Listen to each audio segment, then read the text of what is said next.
चारही उमेदवार खूप स्ट्रॉंग आहेत. रुपालीताईंचं म्हणत असाल तर त्यांनी 2 वेळा उपोषण केले. कुणीही व्यक्ती, साधी सुधी व्यक्ती 2 दिवस उपाशी राहू शकत नाही.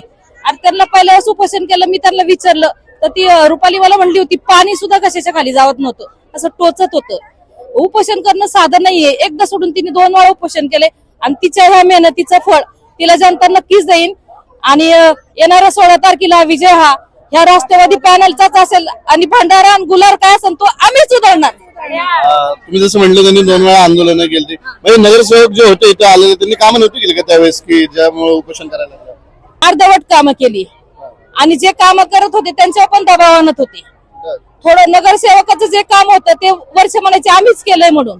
आता किती ठिकाणी दुसऱ्यांदा रुपालीने जे उपोषण केलं ते रोडसाठी, साध्या रोडसाठी उपोषण करणं ही किती चुकीची बाब आहे. अर्धे रोड करून सगळे सोडले होते. लोक त्रास्त होती. पावसाळा आले की खड्डे खुड्डे, 1-2 घटना पण झाले, म्हणजे मुळे एक्सपायर झाले शाळेत सोडेल जाते आईच्या गाडीवर पडून. अशा कितीतरी घटना इथं झालेल्या आहेत. त्यासाठी रुपालीला उपोषण करावं लागतं. तेव्हा शासन खळबळून जागा झालं आणि रोडचं काम करायला घेतलं. मग तुम्ही नागरिकांसाठी काम करत नाही, अशा सामान्य एका स्त्रीला उपोषण करावं लागतं त्यासाठी, हे चुकीचं आहे ना.